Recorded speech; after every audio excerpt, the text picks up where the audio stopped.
하나님께서 오늘 우리에게 주시는 말씀입니다. 히브리서 12장 1절에서 11절입니다. 히브리서 12장 1절에서 11절까지의 말씀입니다. 박세정 목사님, 믿음은 진정한 관계 회복이라고 하는 제목으로 은혜의 말씀 함께 나누어 주시도록 하겠습니다. 예, 한 절 동안 잘 지내셨습니까? 오늘 말씀의 제목은 믿음은 진정한 관계의 회복이다 라는 말씀으로 함께 은혜를 받고자 합니다. 믿음에는 두 가지 방식이 있습니다. 하나는 맹목적인 믿음이라고 하고요, 또 다른 하나는 인식적인 믿음이라고 말할 수 있습니다. 먼저 이 인식적인 믿음이란 내가 믿고자 하는 것이 사실인지 아닌지 한번 생각을 해보고 그것이 사실로 판단되어 알고 믿는 것이라면, 맹목적인 믿음은 일단 무턱대고 한번 믿어보는 것, 일단 무조건 믿고 보는 유형을 맹목적인 믿음이라고 말할 수 있습니다. 하지만 이 맹목적인 믿음이 무조건적인 부정적인 요소로만 있는 것은 아닙니다. 무턱대고 믿는 것이 잘못된 것이기는 하지만, 이와는 반대로 무턱대고 일단 무조건 믿어야 하는 때도 있습니다. 그것이 사실이든 아니든 간에 일단 믿고 보아야 한다는 겁니다. 맹목적인 믿음이란 말이 부정적인 의미로 들려지지만, 이것을 긍정적으로 좀 바꾸어 표현해 본다면 그것을 절대 믿음 또는 절대 신뢰라고 말할 수 있습니다. 예를 들면 이런 겁니다. 어린아이가 엄마 뱃속에서 자라게 되는데 어느 날 어린아이가 한번 생각을 한다고 가정해 본다면, 내가 어떤 아줌마 뱃속에 있는 것 같은데 이 엄마가 내 진짜 엄마인지 가짜 엄마인지 한번 의심을 해보고 그것이 사실이라면 내가 믿어보겠어, 이렇게 할 수 없는 노릇입니다. 아기가 태어나면 가장 안정적인 품속에 있는 자가 누구입니까? 그건 엄마입니다. 엄마 품입니다. 엄마 젖을 물리고 있으면 아이는 세상에서 가장 편안해야 합니다. 아이가 엄마 젖을 물고 있다는 것은 그냥 믿는 것이죠. 엄마 젖을 물려갈 때 가만히 있어 보자. 이 엄마가 이 젖에다가 뭐 약을 탔지 않았나? 혹시 무엇을 탔다면 어떻게 하지? 내가 먹어야 하나 말아야 하나? 이거 실험을 한번 해보고 먹을까? 이러면 안 되는 거지 않습니까? 아이가 배고프다고 울 때 엄마가 젖을 줄 때 아이는 무턱대고 덥석 물어버립니다. 일단 믿고 보는 거죠. 이것을 절대 믿음이라고 말할 수 있습니다. 그런데 이 어린아이가 태어나 살아가면서 또 크고 성장해서 젖을 떼고 또 학교를 다니고 자기가 다 컸다고 해서 그 엄마는 오늘부터 내 엄마가 아니야, 이렇게 말할 수 없지 않습니까? 어린아이가 청소년이 되고 청년이 되고 장성한 어른이 되었을 때에도 또 자녀들은 엄마 품속에서 떨어지고 또 그 후에 또한 마음대로 하려고도 합니다. 맞습니다. 자라서는 자녀들이 언젠가는 독립을 해야 되겠지요. 하지만 잘못된 자기 마음대로 행동을 하면 또 그것은 안 되지 않겠습니까?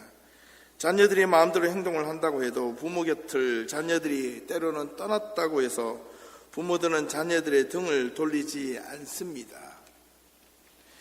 연로하신, 예를 들어 나이가 80 넘으신 부모님께서 60 또는 50을 바라보고 있는 자녀 보고 집에 왔다 돌아갈 때 뭐라고 말합니까? 야야 애비야 차 조심해라, 밤길 어두우니 조심해라, 이렇게 말하는 이유가 무엇이겠습니까? 다 사랑 때문입니다. 자녀를 위한 걱정 때문이겠지요. 다 알고 있는 말을 또 하는 거지요. 부탁하는 거지요. 50된 자녀가 그것을 몰라서 부모로부터 그것을 듣는 것이 아닙니다. 그런데 아무리 부모와 자식 간의 관계일지라도 믿음이라는 것이 깨어지면 부모와 자녀와의 관계가 때로는 멀어질 수도 있고요, 심지어는 끊어질 수도 있습니다. 끊어진다고 해서 끊어질 수는 없지만 외형적으로는 안 보고 산다는 겁니다. 사랑을 매개체로 만난 부부의 관계도 마찬가지입니다. 이게 적어도 신혼부부들 제외 한 10년 이상 적어도 결혼 생활을 해보신 분들은 부부가 함께 살다 보니까 이 사랑만 가지고 살아갈 수 있습니까? 없습니다. 때로는 귀찮고 걸거칩니다. 나이 드신 분들은 나이가 점점 들수록 아내 되신 분은 눈치를 보며 살아야 됩니다. 한국에서는 유명한 말이 있지 않습니까? 이사갈 때 아내가 제일 좋아하는 강아지를 꼭 안고 있어야지 남편이 버림받지 않는다고 합니다. 이 시대를 말하고 있는 거지요. 비록 사랑에서 부부의 연으로 시작했으나 무엇보다 믿음이란 관계가 뒷받침되지 않으면 그 관계가 결코 오래가지 못합니다. 믿음이라는 신뢰의 관계가 온전히 회복되려면 또한 결단코 혼자 해서는 안 되는 겁니다. 서로 부부가 함께 믿음, 즉 신뢰의 관계를 만들어가야 합니다. 끝까지 믿어주는 신뢰의 관계가 있어야 된다는 겁니다. 신뢰가 유지되어야만 모든 관계가 원만해질 수 있고, 믿음이 있고 신뢰가 있으면 앞으로 주어지는 그 어떠한 어려움과 난관과 역경도 함께 이겨낼 수가 있는 겁니다. 오늘 본문에 있는 히브리서는 일반적으로 저자가 누구인지 알려지지 않았습니다. 하지만 로마에 있는 히브리인들에게 보내는 편지라고 대부분 학자들은 언급합니다. 어쨌든 이 히브리서의 본래의 목적은 하나님의 은혜의 중재자이시며 계시자로서 예수 그리스도의 충만함과 절대적인 우위를 언급하고 있는 내용이 바로 이 히브리서입니다. 히브리인들에게 보내는 편지를 유심히 들여다보면 다른 신약 성경에서와 유사하게 기독교인들이 함께 박해받는 장면들이 종종 나타납니다. 기독교인이라는 이유만으로 공공연하게 핍박과 비난을 당해야만 했고, 그들이 가지고 있었던 재물들을 또한 빼앗기거나 심지어 감옥에도 갇히기도 했었습니다. 하지만 당시에는 믿음 때문에 죽음까지는 당하는 사람은 없었던 것 같습니다. 그럼에도 불구하고 이 히브리서 기자는 장차 성도들이 그들이 가지고 있는 온전한 믿음 때문에 박해뿐만 아니라 죽음을 당하더라도 믿음을 포기해서는 결코 안 된다고 힘주어 말하고 있습니다. 오늘날 우리가 살고 있는 이 시대를 돌아보면 차라리 옛날처럼 신앙의 박해가 외부적으로라도 있었다면 오히려 더 순수한 믿음을 더 잘 지키는 교회 성도들이 좀 더 많았지 않았을까 하는 마음을 가져봅니다. 현재 우리는 신앙을 갖는데 큰 불편함이 없습니다. 자유롭습니다. 언제든지 내가 믿고 싶으면 믿을 수 있고, 또 교회 나오기 싫으면 안 나와도 됩니다. 그렇다고 내 삶이 크게 바뀌어지지 않습니다.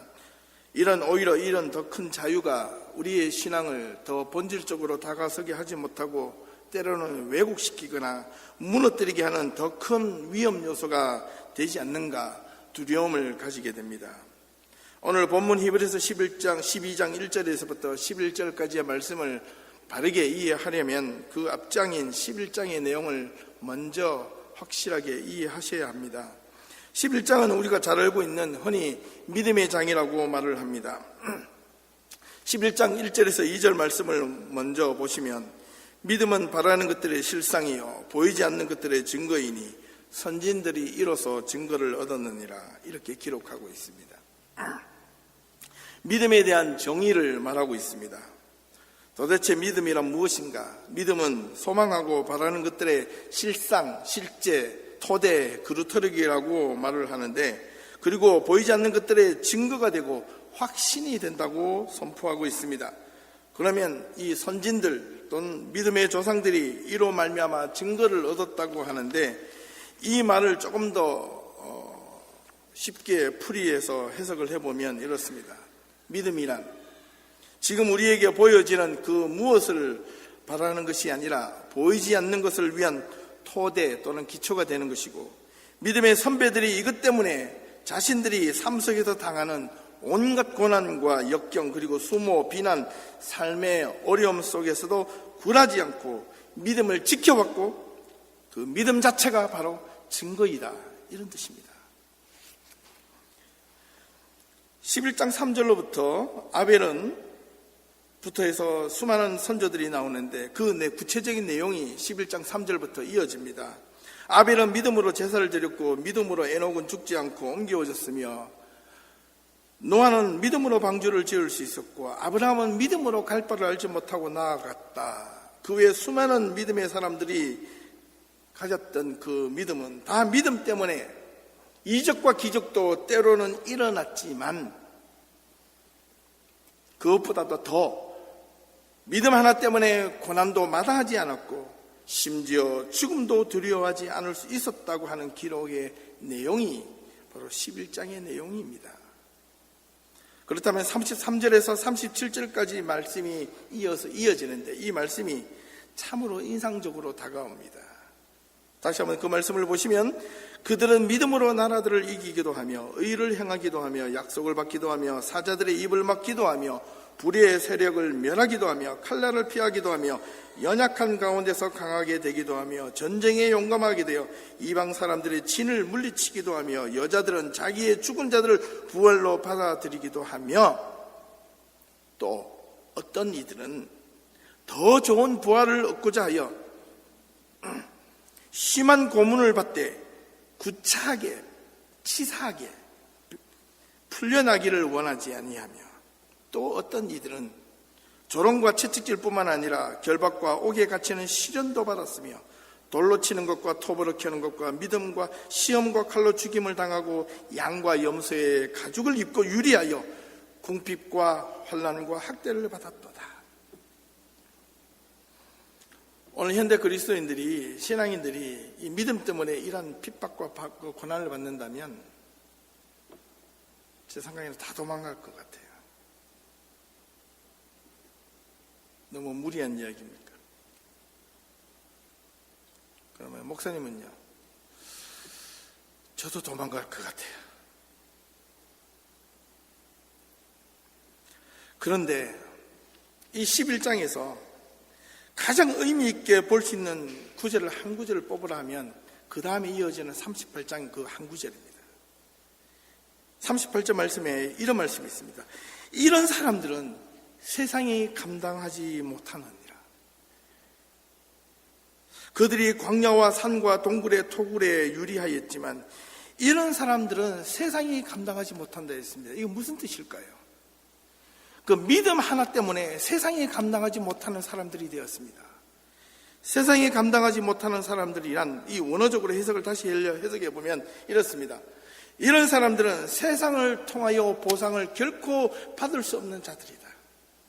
세상이 이런 사람들에게 보상할 길이 없다라는 뜻입니다. 이 한 말씀이 저와 여러분이 가지고 있는 겨자씨 같은 믿음일지라도 이 믿음이 세상에서 보잘것없어 보일지라도 우리가 가지고 있는 작은 믿음 때문에 세상이 저와 여러분의 믿음을 감당할 수 없기를 주님의 이름으로 축원합니다. 세상에 여러분들이 온갖 시험과 고난과 역경으로 내몰아친다 할지라도 여러분의 믿음이 이 세상을 이기고도 남는 믿음이 되어셔야 된다는 겁니다. 세상에 감당할 수 없는 것, 내가 믿음 자신만한 믿음이 있을지라도 그 믿음이 세상에서 보상할 길이 없다는 겁니다. 이 얼마나 놀라운 선포입니까? 세상에 보상할 길이 없는 그 믿음을 가진 자들은 도대체 어떤 믿음을 가졌길래 그들에게 세상이 감당할 수 없다고 이렇게 당당하게 말하고 있는 겁니까? 그 해답은 오늘 본문 바로 12장에 나와 있습니다. 12장 1절에서 3절을 보시면 이러므로 이게 원인 결과의 관계잖아요. 그래서 우리에게 구름같이 둘러싼 허다한 증인들이 있으니 이 말은 앞서 언급한 수많은 신앙의 믿음의 사람들을 말하는 것이죠. 모든 무거운 것과 얽매이기 쉬운 죄를 벗어버리고 인내로서 우리 앞에 당한 경주를 하며 믿음의 주여 또 온전케 하신 이인 예수를 바라보자. 그는 그 앞에 있는 기쁨을 위하여 십자가를 참으사 부끄러움을 개의치 아니하시더니 하나님 보좌 우편에 앉으셨느니라. 너희가 피곤하여 낙심하지 않기 위하여 죄인들이 이같이 자기에게 거역할 일을 참으신 이를 생각하라. consider. 깊이 생각하라는 겁니다. 믿음은 맹목적인 믿음도 있지만 깊이 생각해야 되는 믿음도 있습니다. 이 본문의 말씀을 접할 때마다 저는 많은 생각을 하게 됩니다. 도대체 믿음이란 무엇이길래 앞선 11장에서 그 수많은 성경의 인물들이 이 믿음 때문에 믿음을 지키기 위하여 믿음 하나 바라보고 때로는 편안한 삶을 살아갈 수도 있었는데도 불구하고 오히려 편안한 삶을 포기하는 사람들이 있었는가 하면 심지어 죽음까지도 두려워하지 않고 불사한 것은 그들이 도대체 어떤 믿음이었느냐 이 말입니다. 대단한 믿음이었겠습니까? 이런 사람들에게 왜 세상을 통하여 보상할 길이 없다라고 선포하며 이 12장 1절에서 3절 말씀으로 이어지게 되는 걸까요? 수많은 믿음의 사람들은 믿음이란 매개체 하나 때문에 순교도 했고 그럴 수 있었던 이유는 믿음의 대상은 바로 다름 아닌 내가 의지하고픈 것은 물질도 아니요 권력도 아니요 이 세상에 가지고 있는 부귀 영화가 아니라 내가 사랑하는 내 옆에 있는 아내나 가족이나 이것도 아니고 정말로 내가 의지해야 될 궁극적으로 영원토록 의지해야 될 그 믿음의 중심은 바로 예수 그리스도였다는 겁니다. 예수 그리스도가 믿음의 매개체가 되었다는 겁니다. 예수님의 모습이었습니다. 예수님의 삶이었습니다. 허다한 믿음의 증인들은 11장뿐만 아니라 지금도 여전히 기독교 2000년 역사 속에서도 수많은 신앙의 선배들이 그들의 삶을 통하여 지금도 우리에게 증거하고 있습니다. 초대 교회를 거쳐 지금까지 여전히 이름도 없이 빛도 없이 자신의 안락한 삶을 포기하며 믿음을 지키며 살아가는 수많은 믿음의 성도들이 우리 눈앞에 보이지 않지만은 있습니다. 그들이 바로 우리의 증인이요 그들이 바로 우리의 진정한 신앙의 표본이 아닐 수가 없습니다. 믿음의 대상은 세상의 재물도 권력도 능력도 아닙니다. 바로 예수 그리스도이시라고 오늘 본문 12장 1절에서 3절에서 명확하게 분명하게 확실하게 선포하고 있습니다. 이 본문을 좀 더 정확하게 다시 한번 쉽게 해석을 하면 이렇습니다. 엄청난 구름 같은 증인들이 우리 주변에 많이 있기 때문에 이제 우리는 두려워할 필요도 없습니다. 두려워하지 말고 쉽게 저지를 수 있는 죄와 믿음의 걸림돌이 되는 모든 것들을 과감하게 내던져 버리십시다. 그리고 우리는 우리가 달려가야 할 길을 꾸준히 달려가야만 합니다. 그리고 우리의 믿음의 근원이시며 완성자이신 우리 예수 그리스도께 우리의 눈을 고정시키십시다. 이 NIV 성경에 보니까 Let's fix our eyes on Jesus. 이게 in이 아니고 on입니다. Let's fix, 고정시키라는 겁니다. 무엇을? our eyes, 우리의 눈을 어디에다가? 예수 그리스도께 고정을 시키라는 겁니다. 예수를 바라보자 이 말이 너무나도 깊이 와닿습니다. 왜 우리 주변에 엄청나게 구름 같은 증인들이 그렇게 살았기 때문에 우리도 그렇게 살아갈 수 있다는 겁니다. 우리의 믿음이 대단해서 그렇게 살아갈 수 있는 것이 아니라 믿음의 선조들이 힘들고 어려웠지만 고통도 두렵고 힘들었지만 그들도 그렇게 살았다는 겁니다. 고난 속에 그들도 힘들어했고 절망 앞에서 절망도 했고 그들이 낙심할 때는 낙심도 했고 그들이 넘어져서 울고 있을 때는 울기도 했었지만 결코 포기하지 않았다는 것은 믿음이었다는 겁니다. 그 믿음 하나가 다시 일으켜주고 다시 세움을 받았다는 겁니다.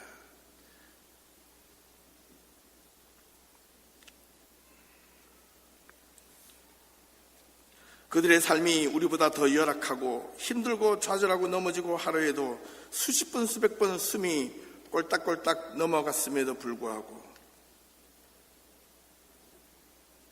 그들에게 믿음이 그들을 붙들어 주었습니다.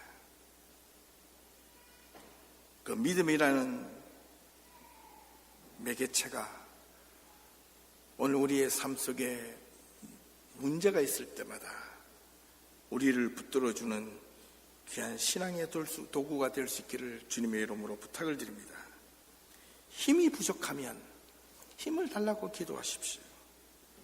믿음이 부족하면 믿음이 부족하다 간구하면 되면, 내 의지가 부족하면 의지가 부족하다 간구하십시오. 마음이 연약하면 강한 마음을 달라고 간구하시면 됩니다. 근데 문제는 그렇게 간구하면서 눈은 딴 데 있으면 안 된다는 거예요. 우리가 한참 주님 앞에 기도하고 우리 인생의 문제, 개인의 문제, 가정의 문제, 자녀의 문제, 직장의 문제, 수없는 내 인생의 문제들을 기도하면서 눈은 딴 데 가 있는 거예요. 기도하면서 생각은 딴 곳으로 가 있는 거예요. 주님은 그걸 원하시는 것이 아니라 네 마음과 눈과 생각이 먼저 나에게 픽스하라, 그리고 간구하라 이겁니다. 그게 믿음이다라는 거예요. 저와 여러분들에게 이러한 믿음이 있습니까? 수십 년 동안 신앙생활을 해왔지만 내 믿음이 얼마나 하나님 앞에 예수께 고정시키고 맞추려고 노력을 하셨는지 돌아보아야 합니다. 2절 후반절에 보니까 이렇게 기록하고 있습니다. 그가, 예수께서 자신 앞에 있는 기쁨을 위하여 십자가를 참으사 부끄러움을 개의치 아니하시더니 하나님 보좌 우편에 앉으셨다. 너희가 피곤하여 낙심하지 않기 위하여 죄인들이 이같이 자기에게 거역한 일을 참으신 일을 생각하라. 여기에 믿음이 온전하게 회복이 되기 위하여, 하나님과의 믿음의 바른 관계를 가지기 위하여 이 2절 말씀에서 세 가지 믿음의 관계 회복을 위한 방법을 찾으셔야 됩니다. 그 첫 번째는 믿음을 통하여 예수님을 바라봄으로 인하여 그 자체로 기쁨을 찾을 수 있어야 합니다. 세상이 주는 쾌락의 기쁨이 아닌 하나님의 말씀으로 인한 깨달음의 기쁨, 예수님께 눈을 맞추고 고정시킴으로 얻어지는 영생에 대한 기쁨, 세상이 감당하지 못하는 기쁨입니다. 세상이 주는 기쁨은 잠깐 지나가지만 하나님이 주는 기쁨은 영원하다는 겁니다. 세상이 감당하지 못하는 기쁨입니다. 저와 여러분들이 가끔 이런 가스펠 찬양을 부르지 않습니까? 사람을 보며 세상을 볼 땐 뭐가 없다고요? 만족함이 없었네. 나의 하나님 그분을 볼 때 나는 만족하였네. 또 저기 빛나는 태양을 보라. 또 저기 서 있는 산을 보아라. 천지 지으신 우리 여호와 나를 사랑하시니 나의 하나님 한 분만으로 나는 만족하였네. 이 찬양 부르면서 하나님 앞에 만족감이 없어요. 만족하겠다는 이 말은 기쁨이 넘치네라는 뜻이거든요. 나의 하나님 한 분만으로 기쁨을 넘치는 이 믿음. 동남풍아 불어라, 서북풍아 불어라. 가시밭에 백합화 예수 향기 날리니 할렐루야 아멘. 가시밭에 백합화 예수 향기 날리니 할렐루야 아멘. 이 트로트를 부르는 거죠. 동남풍아 불어라, 서북풍아 불어라.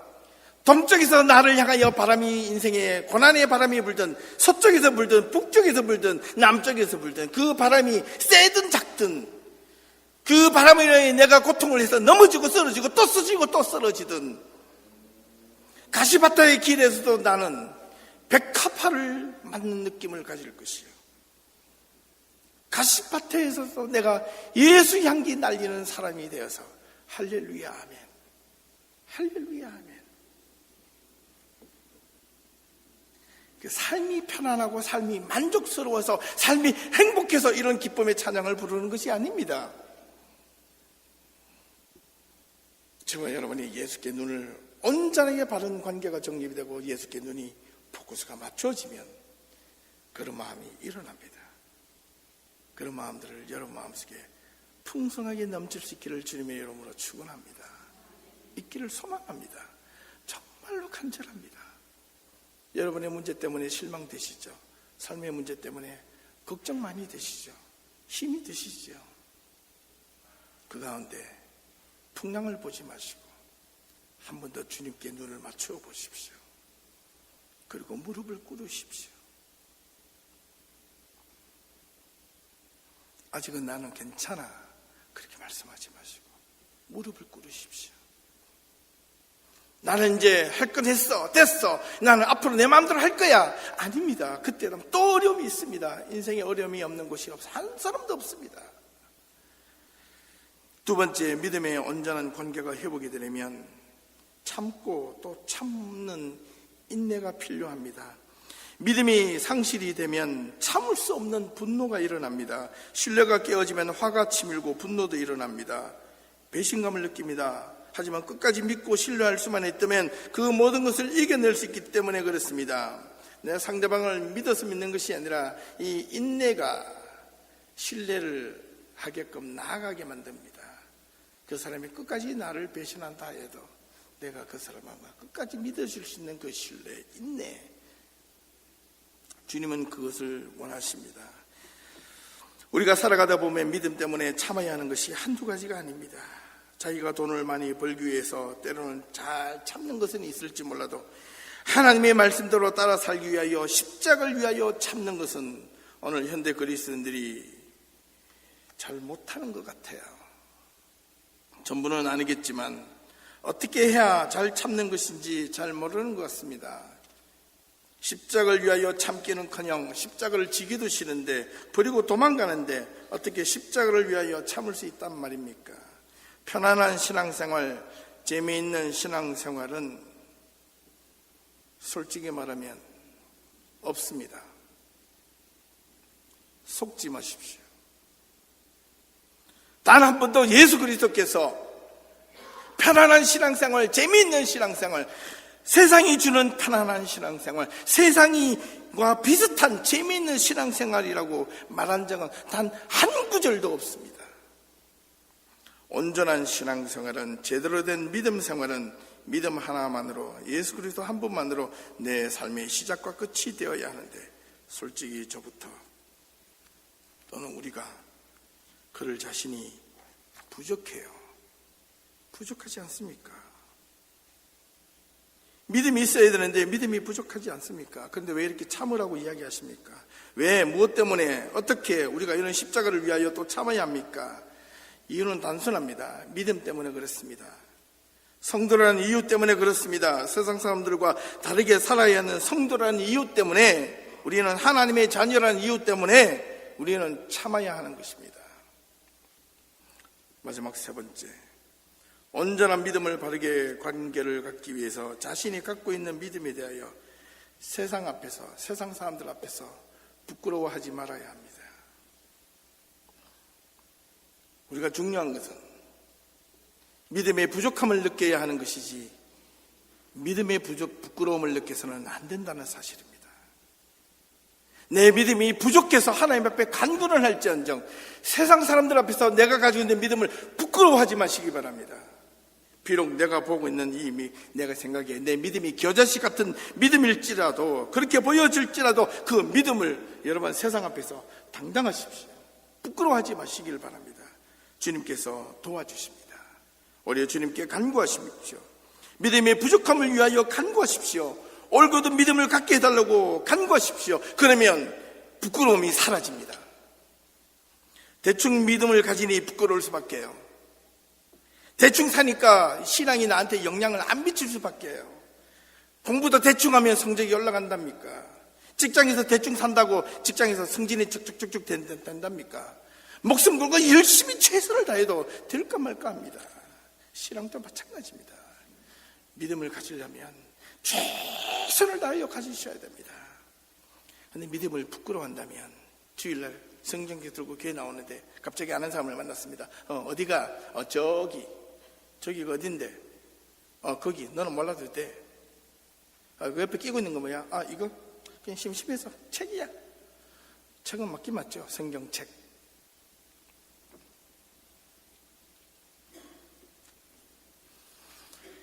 당당해지는 우리 예담교회와 시내가에 심은 초대교회 성도들 믿음이 될 수 있기를 바랍니다. 내가 세상에서 조금 부족해도 부족할 수는 있습니다. 연약할 수는 있습니다. 그러나 믿음을 부끄러워하지 마시기를 바랍니다.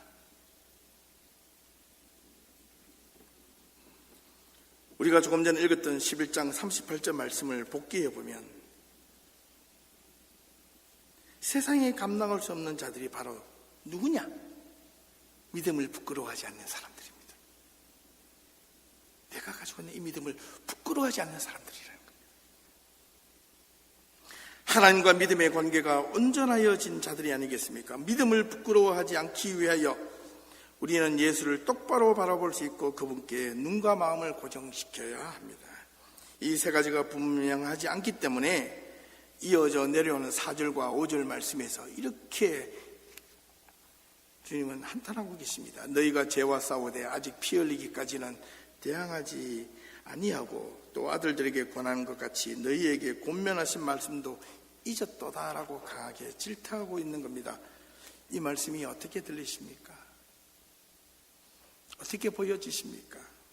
저는 지금 저에게 하시는 말씀으로 너무나 두렵게 다가오고 있습니다. 바꾸어 말하면 믿음의 관계가 온전해지고 바르게 회복이 되려면 너희가 죄와 힘겹게 싸워야 한다. 피 흘리기까지도 싸울 수 있어야 한다. 싸울 수 있다. 하나님의 말씀도 잊어버리지 않고 지키며 살아갈 수 있다. 이런 말씀입니다. 나는 정말 내 믿음이 온전하기 위하여 쉽게 살아갈 수 있는 이 현대 사회에 신앙의 핍박이 없는 이 사회 속에서 물 흐르는 대로 그렇게 대충 살아가는 그런 신앙을 가지는 곳이라면 피 흘리기까지 죄와 싸울 필요도 없고 하나님의 말씀도 대충 듣고 살아가도 아직 별 무리가 없는데 왜 이렇게 이 믿음이 이렇게 처절하고 간절해야 하는가 우리는 물어야 합니다. 5절에서 8절까지 말씀은 무엇보다도 더 깊이 이해하셔야 합니다. 내 아들아 주의 징계하심을 경히 여기지 말며 그의 꾸지람을 받을 때에 낙심하지 말라. 주께서 그 사랑하시는 자를 징계하시고 그가 받아들이시는 아들마다 채찍질 하심이라 하셨으니 너희가 참음은 징계를 받기 위함이라. 하나님이 아들과 같이 너희를 대우하시나니 어찌 아버지가 징계하지 않는 아들이 있으리요. 징계는 다 받는 것이에는 너희에게 없으면 사생자요 신 아들이 아니니라. 징계라는 말이 무섭게 달라오는데 사실 이 원문에 보면 징계라는 말보다는 이 파이데이아, 헬라어로 파이데이아는요, 이게 영어로는 디스플린, 훈련, 교육, 훈육이라는 말이 좀 더 정확합니다. 번역을 다시 해보자면 나의 자녀들아 주님의 가르침을 소홀히 여기지 말며 주님으로부터 받는 훈계를 받을 때에 약해지지 말라. 싫다고 포기하지도 무너지지도 말라 이런 뜻입니다. 주님께서는 당신이 정말로 사랑하시는 자에게는 더욱 말씀으로 가르치시며 훈육하시며 그가 말씀하시는 것들을 받아들이는 자녀들마다 더욱더 매질을 하시느니라 하셨으니 너희가 참아야 하는 것은 하나님의 말씀으로 교육이나 훈련을 받기 위함이라. 하나님께서도 그의 아들에게 똑같이 대하신 것처럼 너희들을 대하시리니 어찌하여 아버지가 바르게 하기 위하여 가르치지 않는 자녀가 어디 있겠느냐마는 진정한 자녀라면 아버지로부터 교육을 받는 것은 마땅한 일이거늘 자녀가 잘 되도록 하기 위하여 교육을 시키지 않으면 그 자녀는 버림받은 자녀이거나 진짜 자녀가 아니면 분명하다. 마지막 9절에서 11절 말씀에 우리의 믿음의 방향과 믿음을 가져야 하는 이유를 다시 한번 분명하게 설명하고 있습니다. 또 우리 육신의 아버지가 우리를 징계하여도 공경하였거늘 하물며 모든 영의 아버지께 더욱 복종하며 살려 하지 않겠느냐. 그들은 자기의 뜻대로 우리를 징계하였거니와 오직 하나님은 우리의 유익을 위하여 그의 거룩하심에 참여하게 하시느니라. 무릇 징계가 당시에는 즐거워 보이지 않고 슬퍼 보이나 후에 그로 말미암아 연단받는 자들은 의와 평강의 열매를 맺느니라. 다시 한 번 더 쉽게 풀이해 보면 이렇습니다. 우리의 육신의 아버지도 우리가 바르게 살도록 가르치실 때 우리가 잘못하면 혼을 내셨지만 도리어 그것 때문에 우리는 훗날 부모님을 도리어 존경하게 될 것이며, 하물며 모든 생명의 아버지께서 우리를 말씀으로 가르치실 때 우리가 말씀을 따라 순종하며 살아가야 하는 것은 당연한 것이 아니겠느냐. 우리의 육신의 아버지들은 우리들을 자기의 생각이 있어서 자녀들을 가르칠지 몰라도 우리 하나님은, 오직 하나님은 우리의 참된 유익함을 위하여 그의 거룩하심과 관계하시기 위함이다. 무릇 교훈, 하나님의 말씀을 배우는 것이 당시에는 지루하고 피곤하고 재미도 없고 귀찮거나 힘들게 보여도 훗날 하나님의 말씀을 배우는 것으로 인하여 훈련받은 자들은 진정한 의와 평강의 열매, 바꾸고 말하면 참된 기쁨을 맛보게 될 것이다. 이런 뜻이에요.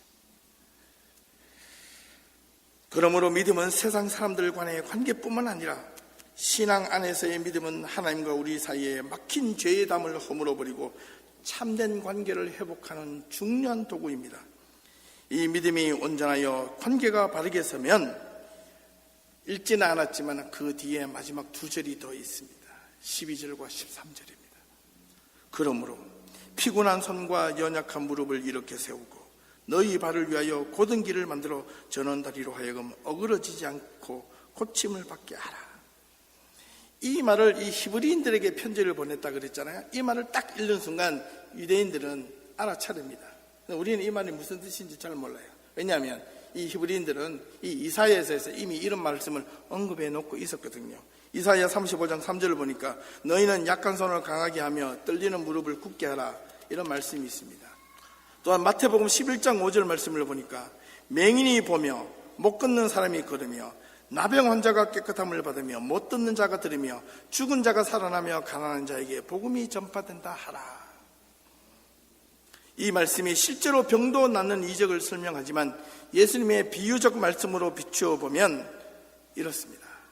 눈을 뜨고 있어도 말씀을 보지 못하는 자들이 예수를 만남으로 인하여, 믿음으로 인하여 말씀을 보게 될 것이며, 바른 길을 걷지 못해 비틀거리는 자들이 예수를 만남으로 인하여 믿음의 바른 걸음을 걷게 될 것이며, 세상에서 버림받는 자가 하늘에서 귀하게 인정받는 자로 변할 것이며, 귀가 있어도 말씀이 들려지지 않는 자에게 귀가 열려 하나님의 말씀이 바르게 듣게 될 것이며, 살아있으나 희망 없이 살아가는 자, 마음이 죽어있는 자가 예수를 만남으로 인하여 다시 솟음게 되고, 가난한 자가 믿음의 부함을 얻는 복음을 얻게 될 것이다.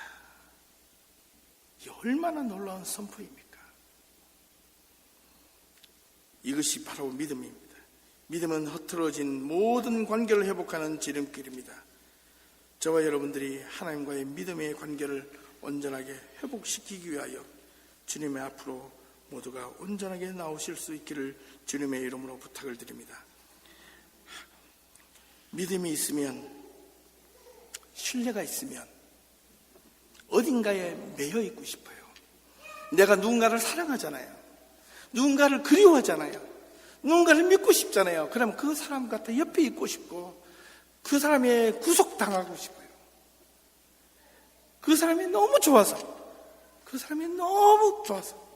내가 그 사람 곁에 있고 싶은데, 근데 우리는 그리스도인들이 예수님과 함께 곁에 있고 싶지 않으세요? 목사이기 때문에 그렇게 말하는 게 아닙니다.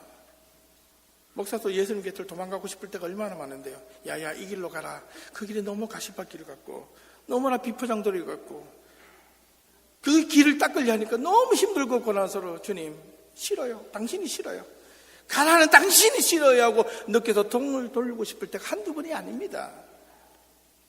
그러나 진짜 주님을 사랑한다면 가라 할 때 왜 마다하겠습니까?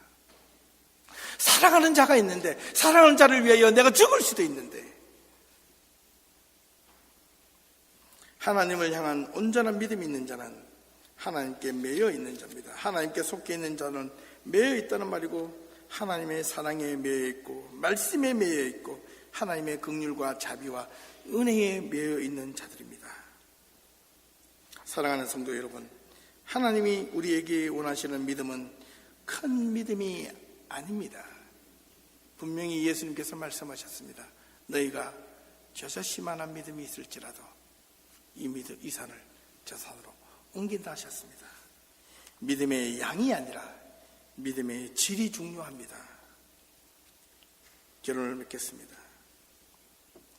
믿음이 부족함을 간구하시되 고백하시되 믿음의 부끄러움을 말하지 마십시오. 믿음을 부끄러워하지 마십시오. 그러면 주님께서 저와 여러분의 삶을 지켜주실 겁니다. 기도하겠습니다. 하나님, 믿음은 진정한 관계 회복이라고 오늘 우리에게 말씀을 들려주셨습니다. 이 말씀이 이 한 주 동안 우리가 살아가는데 신앙과 믿음의 큰 디딤돌이 될 수 있도록 하나님 인도해 주시옵소서. 예수 그리스도의 이름으로 기도하옵나이다.